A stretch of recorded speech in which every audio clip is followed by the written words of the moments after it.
स्वतंत्रता दिवस जहां बीते कल था, लेकिन यहां पर कई पार्टी नेताओं ने इस पर अपना अलग ही रुख दिखाया।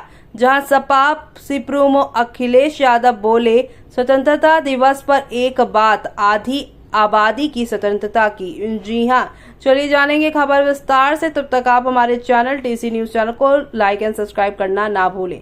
समाजवादी पार्टी के राष्ट्रीय अध्यक्ष और पूर्व मुख्यमंत्री अखिलेश यादव ने स्वतंत्रता दिवस के मौके पर सोशल मीडिया एक्स पर एक पोस्ट किया, जिसमें उन्होंने आधी आबादी यानी महिलाओं को लेकर खुलकर बात की।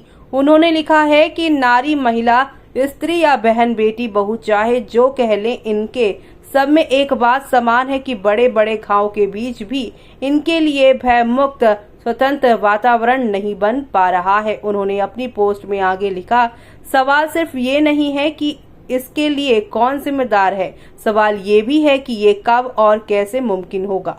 अक्सर जिम्मेदारी तय करने की बात लोगों को बीती घटना तक ही सीमित कर देती है, जिसमें घटना की बात तो होती है पर उनकी मूल वजहों पर बात नहीं होती। इसलिए बात समस्या में उलझकर रह जाती है, सार्थक समाधान की बात नहीं कर पाती है। इसी वजह से समय की मांग ये है कि प्रश्न में वर्तमान की चिंता के साथ साथ सच्चे समाधान की बात आज से ही शुरू होनी चाहिए। इसके लिए व्यक्तिगत सोच से शुरुआत करनी पड़ेगी, जो परिवार, समाज और फिर देश के स्तर पर बदलाव लाएगी।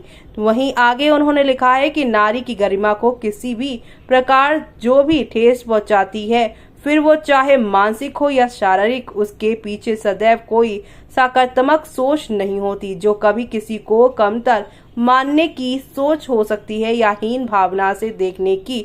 इसलिए सुधार के लिए एक बड़ी मानसिक क्रांति की जरूरत है, जिसकी शुरुआत शिक्षा ही करने से पड़ेगी, जो लड़के लड़की के भेदभाव को मिटाएगा, बराबरी का भाव लाएगा। इसके लिए चाहे नई कहानियां या नई कविताएं, नए सबक या नए पाठ लिखने पड़े, ये बीज प्रयास करने की ही पड़ेंगे। सपा सुप्रीमो ने लिखा, इसके लिए नारी पर एक तरफा पाबंदी की बात भी नारी उत्पीड़न का ही एक और रूप है। शर्तों के नाम पर जीवन की स्वतंत्रता नहीं छीनी जा सकती है। शिक्षण संस्थानों से लेकर खुले और कार्यस्थलों तक हर जगह नारी सुरक्षा के लिए नई चेतना जागनी होगी, सार्थक व्यवस्थाएं करनी होगी। सरकारों को इसके लिए आगे आना होगा, हर तरफ सुरक्षा व्यवस्था को चौकन्ना करना होगा। यदि संकीर्ण राजनीति का हस्तक्षेप ना हो और ऐसी घटनाओं का राजनीतिकरण करके सियासी रोटी ना सेकी जाए, तो आधी समस्या खुद ब खुद सुलझ जाएगी, क्योंकि तब कोई गुनहगार ये नहीं सोचेगा कि वो कुछ गलत करने के बाद सत्ता का संरक्षण पाकर बच जाएगा।